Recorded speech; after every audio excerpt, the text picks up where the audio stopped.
ma femme de ménage, non? Pas aujourd'hui. On voit comment je m'en sors et on en reparle demain matin.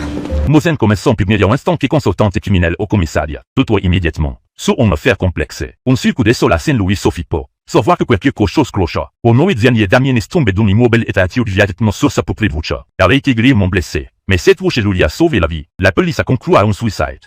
Mais Morgan n'est pas d'accord. Morgan a vérifié les registres d'entretien de la voiture. Il est évident que Damien tenait vraiment beaucoup à sa voiture. Vu le modo mettre très fin à ses choses. Il n'aurait pas détruit sa voiture. Ils sont mortis en son beau sous les toits. La première chose que Morgan remarque, c'est son pote de téléphone l'invasé par terre. Bon alors, si au départ, il y avait un truc fixé à ce trépied et que le tout a... Morgan saute la direction dans laquelle il laisse tomber. Qu'il y a un téléphone près de la bouche des chien. Les données de l'écran du téléphone indiquant que son propriétaire réseau. Le téléphone n'est pas très endommagé pour ton corps Saloma. La fonte derrière ton affiche une image catholique. C'est qui signifie que le propriétaire stresse pour le mouvement catholique. Tous ces détails ne correspondent pas à Damien. Ce téléphone appartient donc c'est probablement à l'agresseur. Morgan commence alors à reconstituer ce qui s'est passé ici. Damien était là, sur le toit, à danser à la belle étoile, entièrement absorbé par son art, concentré sur ses enchaînements, emporté par le rythme, quand quelqu'un l'a précipité dans le vide. Elle confirme rapidement que Damien avait toujours son propre téléphone sur lui. Cela signifie que l'agresseur a laissé tomber son téléphone sur le tronc en s'enfuyant. Mais il y a encore une chose que Morgan n'arrive pas à comprendre. D'où vient cette impression et une forme de fesses sur la scène. Le stade.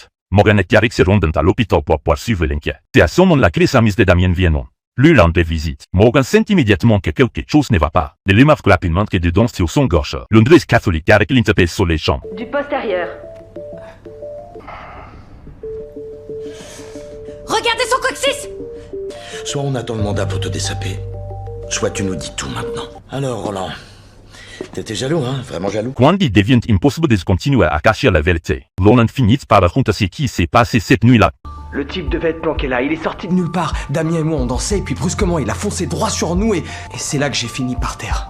Le temps que je me relève, Damien avait disparu et le type aussi, alors je me suis tiré. Paniqué qu'il s'enfuit sans même prendre son téléphone. Mais de toute évidence, la police ne les croit pas, car ils ont visionné les images de surveillance de la ruelle, ont confirmé que personne d'autre n'était entré au sorti de cette endroit la semaine précédant l'incident. Donc à moins que notre inconnu se soit téléporté sur le toit, ça veut dire qu'il n'existe pas. Peut-être que si. Vous en avez fait quoi de la voiture?